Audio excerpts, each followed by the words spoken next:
Game Boy Advance had a short but wonderful life. The handheld hamster made quite the mark despite only being Nintendo's main handheld for 3 years before the DS released, so there are a lot of games for it that have either been forgotten, overlooked, or just left behind like these games. Let's spin up the first stuck GBA game of today's episode.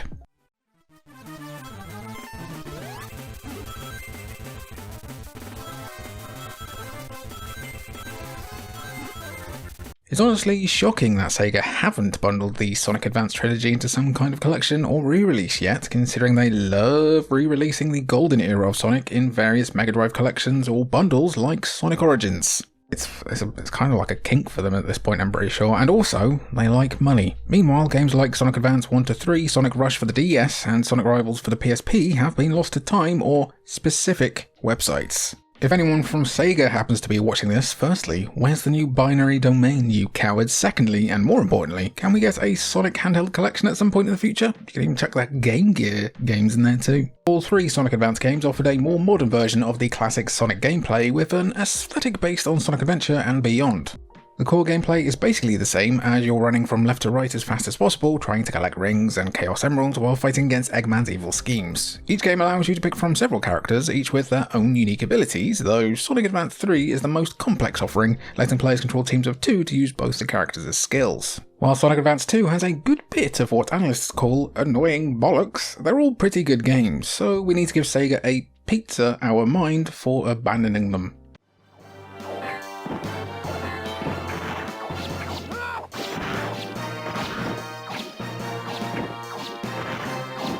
So yeah, it's not really surprising to learn that a movie tie-in game is still stuck on a handheld like the GBA, especially when the IP is the Teenage Mutant Ninja Turtles. Countless developers and publishers, along with different rights holders for the movies, TV shows and comics, have had their fingers in the TMNT pizza pie, so it's no wonder that a bunch of them have been left behind over the years. One TMNT game that's unsurprisingly still stuck on the Game Boy Advance is the one based on the 2007 movie, with Ubisoft deciding to launch a GBA game alongside the DS and home console releases. Creating a GBA game 3 years after the release of the DS was a bold choice, but TMNT for the GBA is actually one of the best reviewed of the lot. Clearly, they were onto something. For once, Ubisoft. While the home console and even PSP and DS versions of TMNT were 3D brawlers that were heavily inspired by the popular, at the time, Prince of Persia series, the GBA version is simply an excellent 2.5D brawler, reminiscent of the original arcade Turtles games.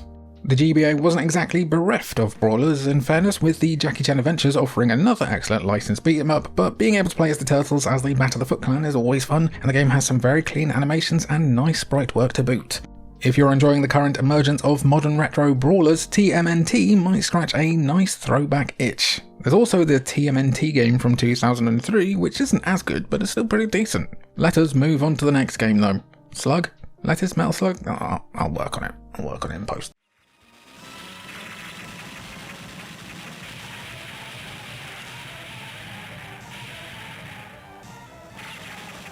You want some of the best experiences that the run and gun genre has to offer? You want the Metal Slug series. SNK's long-running chaotic shooter franchise, Metal Slug has been setting the standard for run and gun games for decades now, but one entry in the series has been massively overlooked for some reason, and that is Metal Slug Advance. In terms of core gameplay, it's basically the same game as always, as you're controlling a soldier blasting through waves of General Morden's troops, but there's a few key additions and changes to the overall formula that make Metal Slug Advance a different beast entirely. Firstly, the usual Metal Slug protagonists have all been replaced with new recruits Walter and Tara, but the main changes concern the actual gameplay. Lives have been replaced with a health meter, which is good news for anyone who's sick of dying in just one hit, while a brand new card system gives players collectibles to find that unlock new concept art or even boost the player's regular abilities.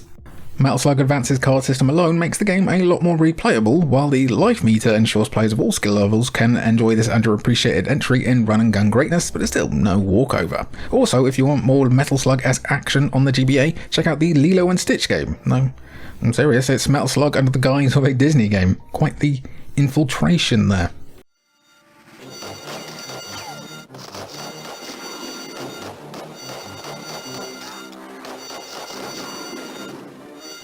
Before Call of Duty became the premier first-person shooter series out there, and we're all so glad about that, Medal of Honor had that specific distinction, with a whole generation of 30-something dudes still haunted by the opening mission in Frontline. Medal of Honor's level of incredible success inevitably spawned spin-offs, tie-ins and everything in between. Released a year after Allied Assault and Frontline, and the same year as Rising Sun, Medal of Honor Infiltrator was a new perspective for the MOH series. Literally. Every game in the series up until that point had been a first-person shooter, and while sure, there are some first-person on-rails turret sections here, the bulk of Infiltrator's 15 levels consist of top-down blasting and a little bit of stealth. Yeah, it's kinda slightly like early Metal Gear, and I have a soft spot for it. As Corporal Jake Murphy, you're essentially given a whistle-stop tour of different theatres of war during World War II, fighting the Axis powers in Africa, France, and Norway. Some missions involve you shooting absolutely everything that moves in order to take and destroy objectives, while others live up to the game's Infiltrator subtitle by dropping you behind enemy lines, forcing you to use stealth in order to achieve your goals. You can still shoot everything obviously, but sometimes there's just too many enemies. If EA ever had the thought of remastering, remaking, or simply re-releasing the Medal of Honor series, Infiltrator should definitely be a factor.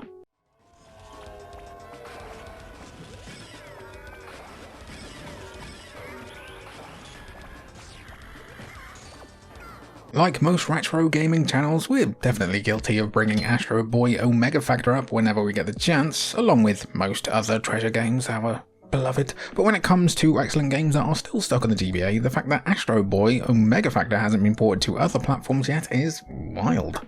Though his star has dwindled a little bit in recent years, Astro Boy is one of the most recognisable and historic anime and manga characters of all time, so one of his games being left behind on the GBA is quite the surprise. A beat-em-up at its heart, Astro Boy Omega Factor sees the robotic lad fighting his way through various levels to deal with a conspiracy involving the rights of robots. Omega Factor shares some similarities to other treasure run-and-gun shooters like Gunstar Heroes and Alien Soldier, which is some pretty impressive company to be in. The graphics are stellar too, and there's some light, very light RPG mechanics as you interact with characters and unlock upgrades, and even some shmup sections to change things up. This is one of the most fun games on the GBA in general, so it really does deserve a second life. But you guys don't know how many second takes I had to do because I kept saying Astrobot. I am a dumb man. Next up, let's talk about Blu-ray William Johnson.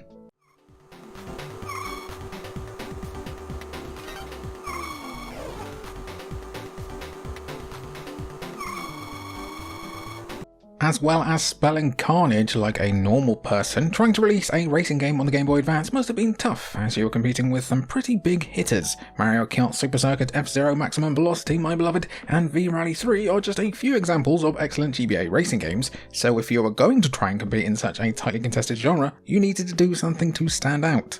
Carnage? Let's go with Carnage. Carnage Rally certainly took that advice to heart, as their approach to standing out was to create whatever the hell this cover is. You might look at it and laugh, but which cover will you remember more out of these two? Exactly. But luckily, Carnage Rally is also a pretty fun game too. A top-down racer in a similar vein to the likes of Micro Machines and others, Carnage Rally doesn't really break the mold too much when it comes to racing games, especially with regards to its career mode. You pick a car with a sponsor, win races, earn money to purchase upgrades, and use weapons to blast your opponents off the track and repeat. It's simple fun, which made it perfect for a handheld release. I also love how all the characters are obviously just the developers and their families, but digi-crunched into a crack cocaine habit. Simpler times. Now, Carnage Rally did get ported in 2007 as K-Rally, but it was to Symbian OS mobile devices, something that's been discontinued since about 2013, meaning Carnage Rally is back to being stuck on just the GBA. Blu-ray William Johnson's legend deserves to live on.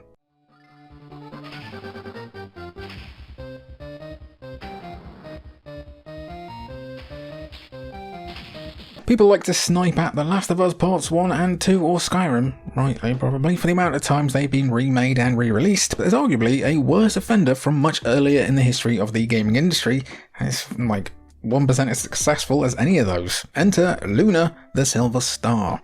Originally released for the Sega CD in 1992, Luna the Silver Star would receive no less than 3 enhanced remakes for different platforms across the next 15 or so years.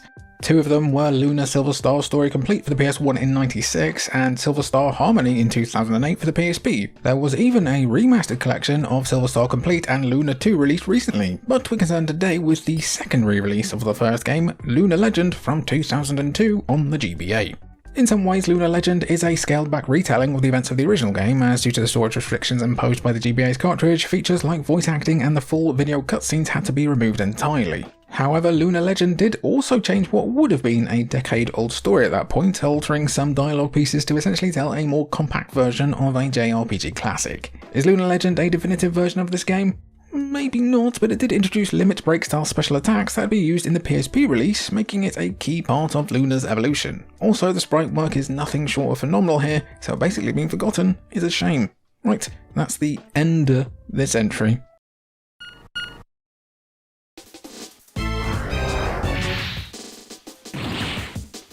Just like how bullet time is always fun time, we have another saying here. Mech game is always best game. Don't look at that too long. One mech series that's become a cult favourite over the years is Zone of the Enders, with the Hideo Kojima produced series offering some of the best mech combat on the PS2, or PS3 and Xbox 360 if you picked up the HD collection just for that Metal Gear Rising demo. What was unfortunately missing from that HD collection though was the Fist of Mars, a semi-sequel / side story to the original game that explores the ongoing war between the forces of Earth and Mars. As a young boy called Cade Midwell, you get caught up in an attack and you find a mysterious LEV and use it to join a rebel group called Born in Space. Unlike the real-time combat of the main series, the Fist of Mars is a tactical RPG played in a similar manner to Super Robot Wars. The whole game is given an anime-style presentation and episodic structure, and the strategy gameplay and objectives ensure you're entertained throughout all 26 episodes. It's all maybe a bit too easy, but when you can have fun mecha action in the palm of your hand, it's even easier to get Ogre that.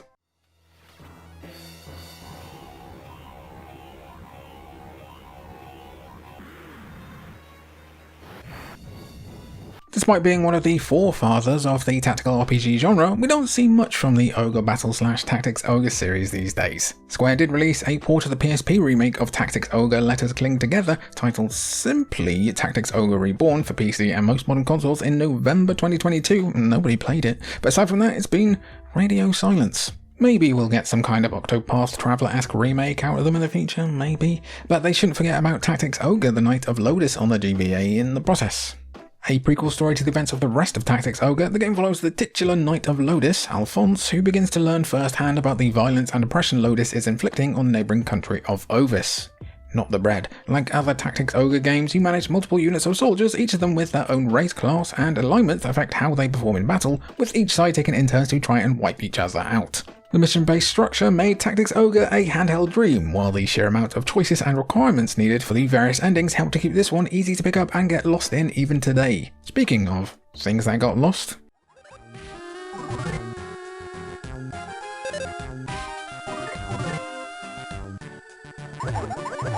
yep, just had to be here. The mythical white whale of all Nintendo games, Earthbound / Mother fans have been asking for an English localization of Mother 3 for about as long as people have been asking for Half-Life 3, if not longer. It's not surprising though, since it took Nintendo about 25 years or so to release an actual English port of the original Mother, despite bringing the second game to the West as Earthbound, but it didn't erase the hurt caused by games like Super Smash Bros. Brawl including Mother 3 characters and stages when the game wasn't even available over here. And look, before anyone says anything, we know that Nintendo did re-release Mother 3 for Wii U and Switch in Japan alone, but as far as we're concerned, this is still a stuck GBA game. It's just stuck in one region instead of on one platform.